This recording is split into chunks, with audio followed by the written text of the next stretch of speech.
Je n'ai pas bien compris la question. D'accord. Pour produire un film, il faut des moyens, il faut de l'argent, il faut des matos, il faut tout ça. Est-ce que ici au Congo, vous avez déjà des producteurs bien ciblés qui sont là pour produire vos œuvres, pour soutenir le cinéma congolais? Ah, d'accord. Là, j'ai compris clairement. Je dirais oui et non. Mais je commencerai par développer les noms. Je dis non, pourquoi? Parce qu'un film ne se fait pas avec de l'argent de ta propre poche. Un film se fait avec l'argent des autres.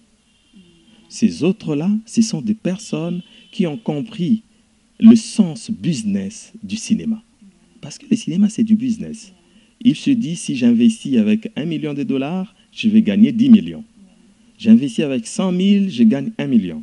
Donc aujourd'hui, les États-Unis, qui a des problèmes maintenant avec les Chinois parce qu'ils sont dans tous les aspects commerciaux, mais le cinéma, je dirais, il n'y a aucun pays au monde qui produit beaucoup d'argent que les États-Unis grâce au cinéma. Et donc ici au Congo, nous n'avons pas de producteurs, des gens qui comprennent ces sens de marketing, qui comprennent que investir dans le cinéma, c'est gagner beaucoup d'argent. Alors que si tu investissais dans le véhicule, tu as des problèmes avec tes roulages, tu as des problèmes d'accidents, d'assurance, nanani, nanana. Et donc, on n'en a pas. Et c'est ce qui fait aussi qu'il n'y ait pas assez de productions locales. Parce qu'aujourd'hui, dans le monde, nous savons que le Nigeria, c'est la grande production mondiale. Ce n'est pas la plus grande nation cinématographique. Mais c'est la plus grande nation de production cinématographique parce que par an, ils produisent beaucoup de films. Et après, c'est Nollywood, hein, les Indiens, Bollywood, les Indiens.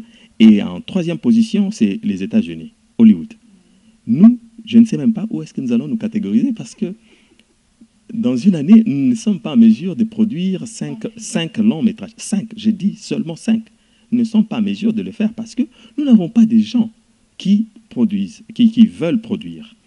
Deuxième aspect, c'est l'État.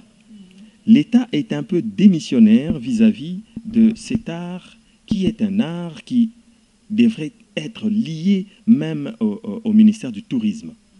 Parce que le cinéma fait la visibilité du pays.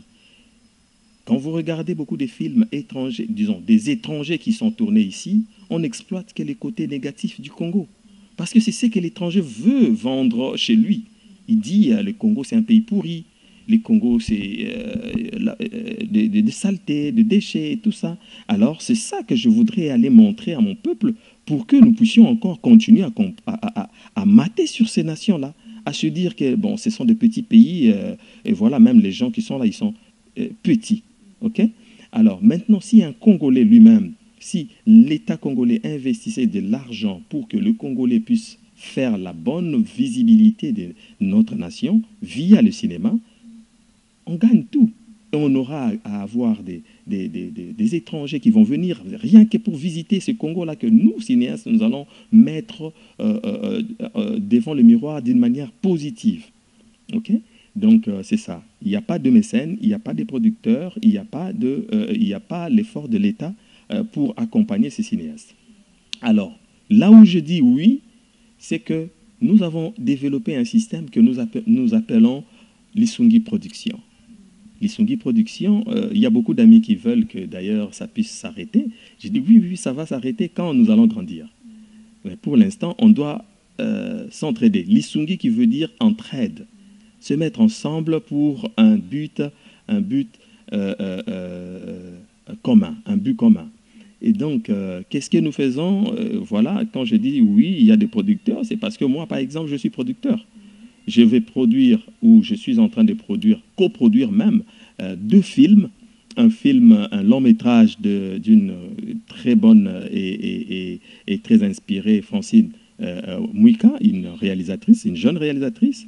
Et je vais coproduire un film avec Kadiombo qui a arrêté un tout petit peu avec la télé dramatique, la télé, pour entrer dans le cinéma. Et je viens de produire mon long métrage, Roi Bébé. Et donc, Je dis, j'ai produit, mais en réalité, je n'ai pas sorti de l'argent comme ça devait être le cas. Nous nous sommes mis ensemble, donc nous avons coproduit avec certains acteurs et certaines personnes qui ont du matériel. Donc l'Isungi Production consiste à appeler des acteurs gratuitement, mais ce n'est pas gratuitement parce que les énergies que ces acteurs apportent, c'est leur contribution dans la production. Et les techniciens qui s'en viennent aussi, sans qu'on leur paye de l'argent, mais c'est leur contribution. Et il y a certains amis qui a une caméra, qui a un enregistreur son, une perche, et la lumière et tout ça. On se dit, OK, voilà, cette année, on va essayer de produire 5 films. Et donc, pour y arriver, une personne vient avec un scénario, l'autre vient avec une lumière, ainsi de suite. C'est comme ça qu'on se met ensemble pour faire des films. Et donc, la personne qui initie le mouvement, la personne qui met beaucoup plus de moyens pour faire en sorte que l'œuvre prenne jour, c'est cette personne qui est le producteur majoritaire. Et les autres, ils sont là dans la production comme coproducteurs, mais ils ne sont pas majoritaires. Donc c'est un peu ces systèmes-là que nous avons pensé mettre en place afin que nous puissions faire vivre notre cinéma. Et donc cette année, nous allons quand même avoir, si je ne me trompe pas, 7 longs métrages qui vont sortir d'ici la fin de l'année. Moi-même, avec Image Drama, nous allons sortir 3 longs métrages. Bimpa Production qui sort 2 longs métrages. Et il y a Emmanuel Loupia avec Tosala Film. Emmanuel, c'est celui qui a produit Makila. Et il est encore en train de produire 2 de Yann. Voilà, donc on va avoir environ 6 à 7 longs métrages d'ici la fin de l'année. Mais quand nous ne nous mettons pas ensemble, on ne pourra jamais aller plus loin. Donc nous faisons appel à ces personnes-là qui ne croient pas encore à la force du cinéma, d'essayer. Hein? Il n'y a pas d'échec quand on n'a pas encore essayé. Et nous-mêmes, nous vivons de ces métiers. Comment nous vivons? Si nous ne savons pas trouver de l'argent dedans, on abandonnerait déjà cette histoire. C'est que vous vous retrouvez quand même. On vit de notre art. Vivre au Congo, c'est déjà difficile. Maintenant, vivre de ce métier-là, qui est délaissé, c'est très, très difficile. Mais nous vivons de ça, nous payons nos maisons, nous nourrissons nos enfants, nous les scolarisons grâce à ces métiers. Mais maintenant, imaginez qu'il y ait investissement qu'il faut. Donc, les cinéastes ne vivront plus dans la précarité. Donc, c'est vraiment un appel aussi à des personnes qui ont des moyens et qui voudraient faire des activités, investir dans des activités régénératrices de revenus, de venir investir dans le cinéma. Et ils ne seront pas déçus. Parce que le monde entier sait que le Congo est bourré de talents. Et des belles histoires et des très bons films sortiront du Congo une fois qu'il y a vraiment les moyens qui vont avec. C'est bien de faire un appel aux gens de bonne volonté ou à investir au cinéma, mais peut-être qu'ils se posent des questions. Comment faire? Où entrer? Le film peut sortir, il peut miser de l'argent, le film est produit, mais que faire pour, par exemple, vendre le film ou entrer? Vous-même, vous connaissez des endroits sûrs où ils peuvent aller pour récupérer ce qu'ils investiront. Les marchés est vierge. Quand je dis les marchés est vierge, c'est que je peux vous donner un cas. Prenons par exemple les chaînes internationales. TV5, on prend TV5. TV5 vous achète un film, ou bien même parlons de série puisque c'est la télé. TV5 vous achète par minute à 100 € la minute. Donc ça veut dire que si tu fais une série avec 200 épisodes, tu vas faire une série qui te prend 45 minutes ou 1 heure. Et donc, fais le calcul toi-même. 1 minute à 100 € multiplié par 60 minutes, ça te fait 60 €. Combien 6 000 €. 6 000 € multiplié par 200 épisodes, ça te fait combien? Tu as 120 000, 1 million 200 000. OK? Alors, à supposer que tu investis 100 000. Avec 100 000, on peut faire vraiment beaucoup d'épisodes d'une série. Moi, j'ai fait la série Ndakisa. La série Ndakisa, j'ai eu un financement de 260 000 $. Mais ce n'est pas un financement congolais, c'est un financement américain. 260 000 $, on a fait la série Ndakisa, ça passe sur toutes les chaînes ici au Congo. Alors, une série pareille, puisque c'était voilà, une commande, on n'a fait qu'une saison. Mais imaginez qu'il y a un investisseur qui est arrivé, qui a vu la série et qui s'est renseigné par rapport à l'impact que cette série a connu au niveau local. Il se dit, écoutez, moi je vais continuer avec cette série, faire la 2e, 3e, 4e, 5e saison. Ben, écoute, on va se faire de l'argent. Tu vois? Au fait, le cinéma, c'est comme je disais, pour gagner dans le cinéma, c'est simple. C'est un film qui sort, tu fais un film, tu gagnes au centuple de ce que tu as sorti. Comment tu gagnes? Parce qu'il y a des festivals qui vont recevoir le film. Il y a des salles de projection. Dans le cinéma, ce qui compte, c'est l'histoire. Une très bonne histoire, faite avec une très bonne qualité et interprétée par de très bons acteurs. Tu as 3 éléments réunis, le film fait le tour du monde et quand ça fait le tour du monde, rassure-toi que ça va toujours remporter des prix et puis remporter de l'argent. Parce que ça va entrer aux États-Unis, dans la zone francophone comme la zone anglophone. Hein? Prenons le cas aux États-Unis où si ton film sort en salle, ça ne veut pas dire que ça sort dans une salle, mais ça sort dans toutes les salles. Hein? Vous êtes par exemple dans une galerie où il y a des salles de projection, et donc rassure-toi qu'il n'y a pas moins de 10 salles dans cette galerie. Multiplié par le nombre d'États, multiplié par le nombre de villes, multiplié par le nombre de galeries et le nombre de salles qu'il y a dans toutes ces galeries. Et quand on fait une entrée à 20 $, 10 $, parce que ce film a gagné des prix dans des festivals et les gens sont assoiffés de le voir, les gens vont venir. Et déjà, aux États-Unis, quand on fait un film, avant même que le film ne parte, ne soit vendu, le producteur a déjà récupéré son argent grâce aux entrées dans des salles. Vous voyez? Et aujourd'hui, si on parvenait à faire la même chose, ça sera déjà une grande chose. Mais je demanderai aux investisseurs de penser à investir dans des salles de cinéma et d'arrêter de faire des salles de fête. Le Congolais n'est plus au fait dans le moment, qu'est-ce que je veux dire, les moments n'est plus dans la danse, les moments n'est plus dans la fête, les moments est dans la réflexion et dans les efforts pour relever le Congo. Alors ces efforts, c'est dans l'économie. Au lieu d'investir en salle de fête, investissez en salle de cinéma. Parce que ces salles de cinéma vont faire en sorte qu'il y ait la main-d'œuvre. Vous allez créer des cinéastes parce qu'ils auront où faire leur spectacle. Vous allez créer des cinéphiles qui iront voir des films. Et donc, c'est de l'argent qui va être régénéré. Et donc, faites en sorte que nous puissions avoir dans une ville où il y a 13 millions d'habitants, si nous avons même 200 ou 300 salles de cinéma, ben, c'est de l'argent. Voilà. D'accord. Tonton Jules Mosembo investit dans les cinémas. Donc, tu te feras encore très fort et très riche.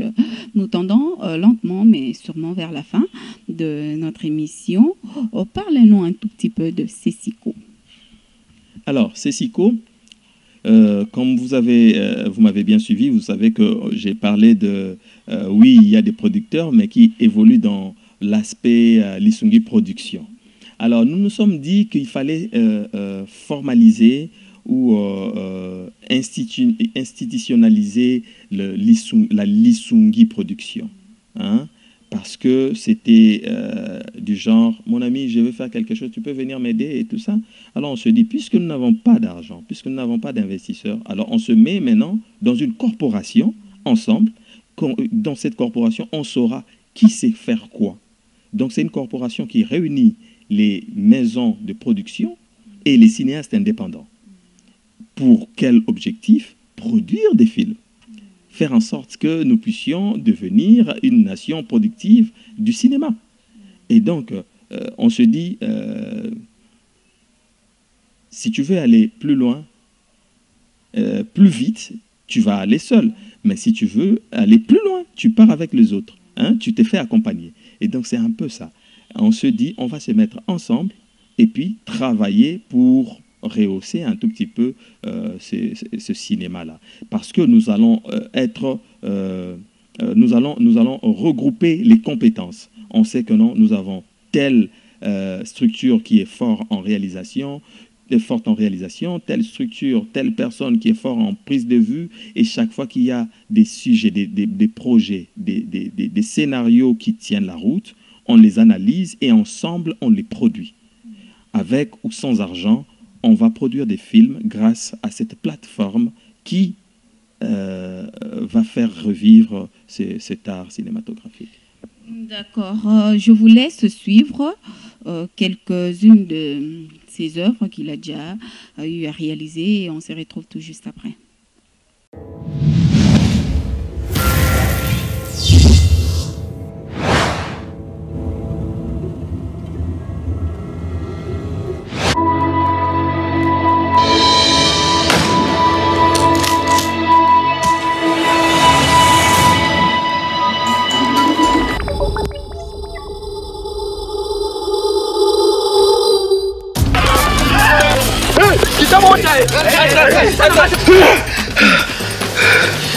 Aujourd'hui, je suis venu personnellement vous présenter le commissaire principal du Souciat Mila, le commissaire Elombe.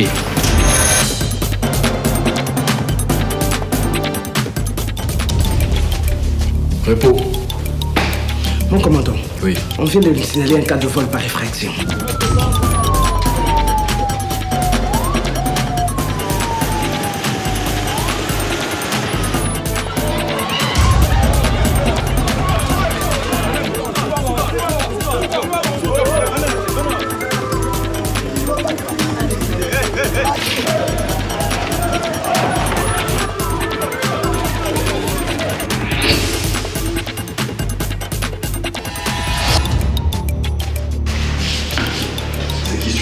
Ngoli, une fois arrêté pour viol.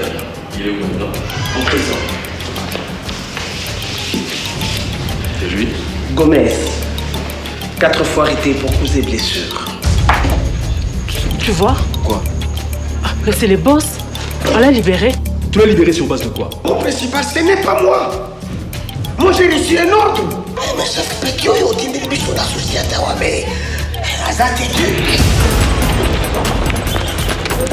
La police.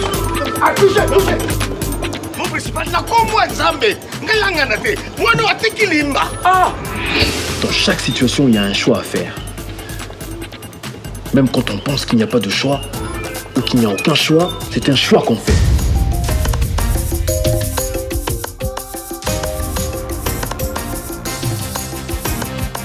Il est certes encore difficile d'obtenir la collaboration de la population. Seul un service bien rendu peut permettre de gagner sa confiance. Alors faisons de cela notre cheval de bataille.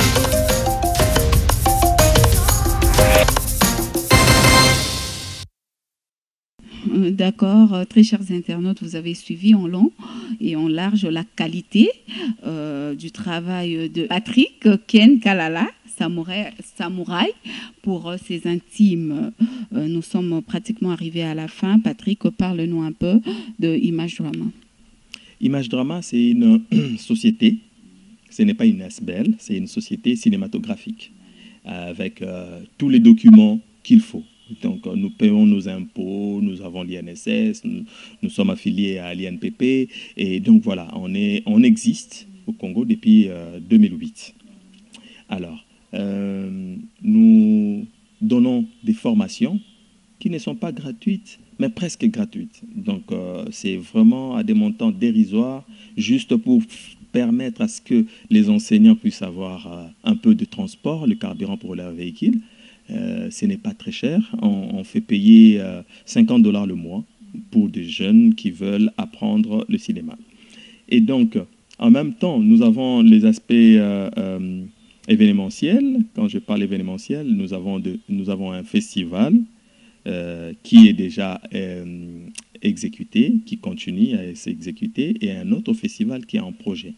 Le festival qui est en exécution déjà, c'est un festival de films pour enfants, où nos étudiants qui sont formés au niveau de Image Drama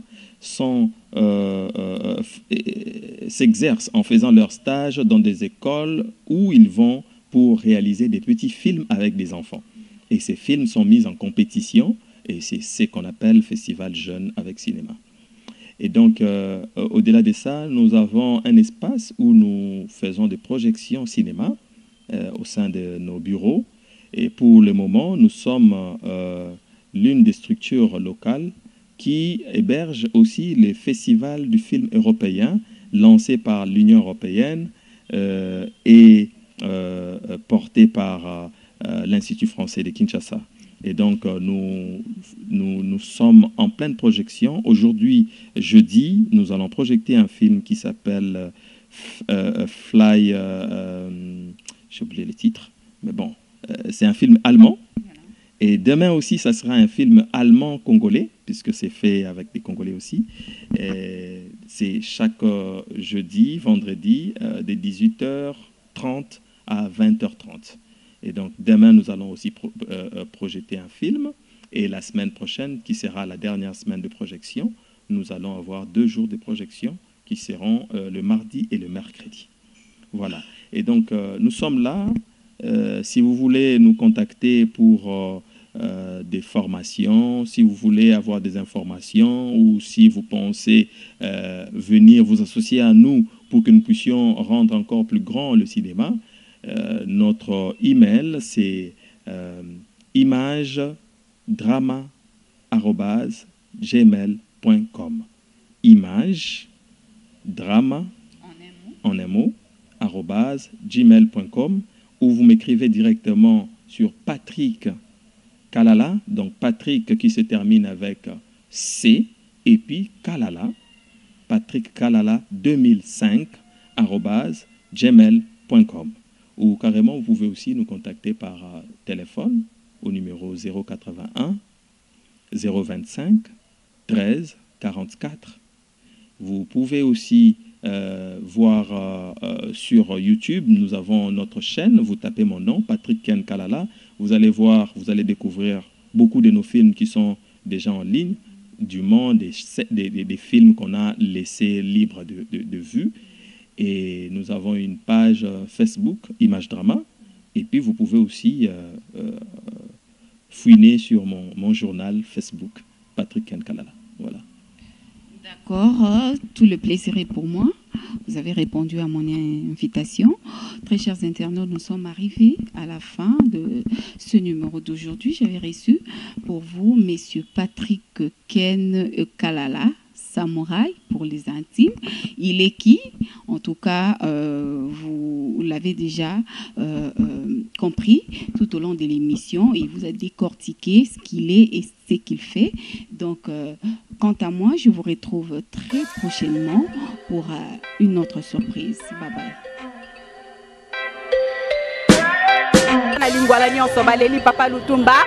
Congo Bacharme et Léli Papa Lutumba. De vous savoir nombreux sur Congo Bacharme Télévision, les amoureux de Congo Bacharme Télévision. En train de suivre cette émission, la découverte sur Congo Bacharme Télévision. Bana Bacharme, Bana Congo Bacharme Télévision. Très chers internautes, l'intelligence ne ment pas. L'éducation parfaite.